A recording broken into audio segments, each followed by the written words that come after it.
Hello students, I am Nagen Pratap Singh, your economics teacher. You are all welcome in today's online classes. Today I am going to tell you about the human resources also. That countries like Japan have invested in human resources.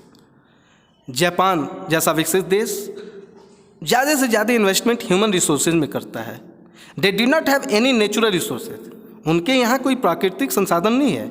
This countries are developed rich countries. इसके बावजूद भी उनके यहाँ कोई प्राकृतिक resources नहीं है, फिर भी वो बहुत ही विकसित और धनी देश हैं. They import the natural resources needed in their country. वो क्या करते हैं, उनके यहाँ नेचुरल रिसोर्सेज नहीं है, इम्पोर्ट करते हैं. उनका जो खर्च होता है, जो उनका इन्वेस्टमेंट होता है, वो कहाँ करते हैं. They have invested on people, especially in the field of education and health. वे लोग अपनी पूंजी निवेश अपने यहाँ के लोगों में एजुकेशन के क्षेत्र में, हेल्थ के क्षेत्र में वो इन्वेस्ट करते हैं. These people have made efficient use of other resources like land and capital. वो लोगों में इन्वेस्टमेंट करके उनको कुशल बनाते हैं और वो लोग अपनी कुशलता से लैंड और कैपिटल इत्यादि रिसोर्सेज का इस्तेमाल करते हैं, यूज करते हैं. Efficiency and the technology evolved by people have made this countries rich and developed. यहाँ के लोगों की दक्षता और विकसित तकनीक उनके देश को धनवान, विकसित बनाते हैं. इसलिए यदि हम ह्यूमन रिसोर्सेज में, लोगों में यदि हम इन्वेस्टमेंट करें, एजुकेशन के क्षेत्र में, ट्रेनिंग के क्षेत्र में, हेल्थ के क्षेत्र में, तो यही लोग जब काबिल बनते हैं, दक्ष बनते हैं, तो अपनी दक्षता के आधार पे दूसरे रिसोर्सेज का यूज करके अपने देश को विकसित बनाने का काम करते हैं. अब नेक्स्ट टॉपिक जो है, economic activities by men and women. आर्थिक जो गतिविधि होती है, आर्थिक कार्य होते हैं, वो औरत और पुरुष दोनों के द्वारा किया जाता है. जैसा कि आपने देखा ही था कि उसमें विलास की माँ भी काम करती है. Like Vilas and Sakal, people have been engaged in various activities. Vilas और सकल की तरह लोग अनेक गतिविधियों में, अनेक कामों में लगे रहते हैं. We saw that Vilas sold fish and Sakal got a job. आपने देखा कि विलास मछली बेचने का काम करता है, सकल को काम मिलता है एक फॉर्म में. The various activities have been classified into 3 main resources. और जितनी भी ये एक्टिविटीज़ हैं, इन सारी एक्टिविटीज़ को, जो भी यानी हम काम करते हैं, वो सारी एक्टिविटीज़ को मेन 3 सेक्टर्स में डिवाइड किया गया है.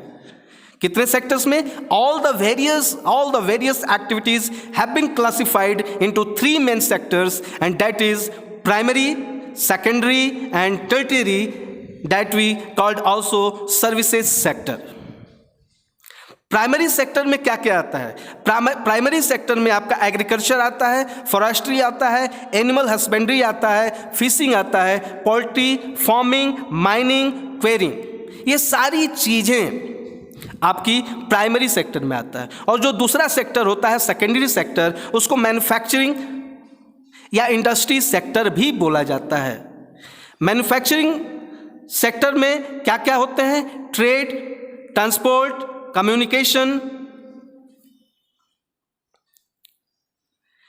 ट्रेड, उसमें आपका मैन्युफैक्चरिंग इंडस्ट्री में क्या होता है कि उसमें केवल मैन्युफैक्चर करने का काम होता है, प्रोडक्शन का काम होता है, जिसको हम इंडस्ट्री सेक्टर बोलते हैं, मैन्युफैक्चरिंग सेक्टर बोलते हैं सेकेंडरी सेक्टर को. और उसमें आपका क्या होता है? केवल मैन्युफैक्चरिंग का काम होता है. आया समझ में? और जो तीसरा सेक्टर होता है, टर्टियरी सेक्टर. इस टर्टियरी सेक्टर बहुत ही विशाल है. इसमें क्या क्या आता है आपका?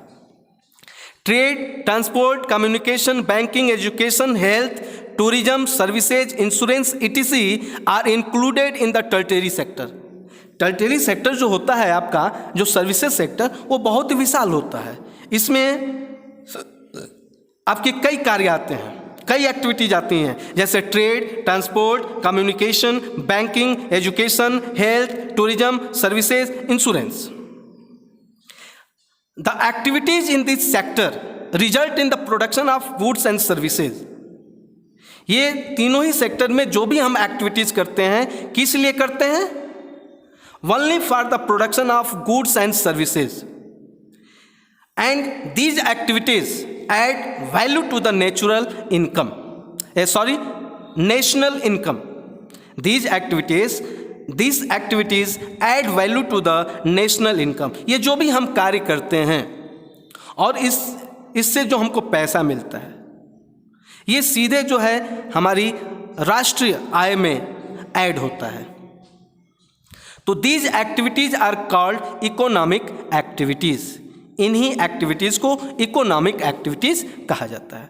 अब देखिए, which activities are called economic activities, आप कैसे इसको एक्सप्लेन करेंगे?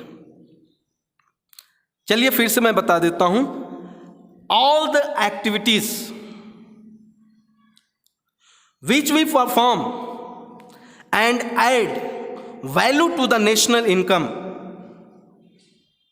are called economic activities। जो भी हम कार्य करते हैं प्रोडक्शन एंड सर्विसेज का, जिसकी वैल्यू नेशनल इनकम में ऐड किया जाता है, वो सारे काम इकोनॉमिक एक्टिविटीज कहे जाते हैं। देखिए, अब इकोनॉमिक एक्टिविटीज भी दो प्रकार के होते हैं, इसके भी दो पार्ट हैं। Economic activities have two parts. एक होता है मार्केट एक्टिविटीज और दूसरा होता है non market activities. Market activities उसे कहते हैं जिसको हमें अपने काम करने के बदले में हमें पारिश्रमिक मिलता है। जो भी हम काम करते हैं उस काम करने के बदले में हमें अपना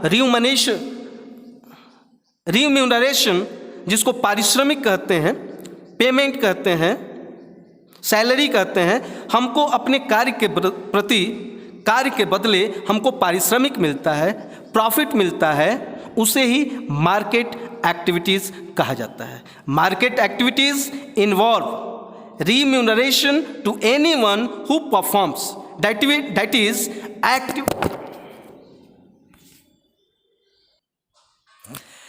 that is market activities involve remuneration to anyone who performs activity performed for pay or profit. These include production of goods or services including government services। जो भी production of goods and services है या government services है, जो भी कार्य हम करते हैं और जिस कार्य के बदले हमें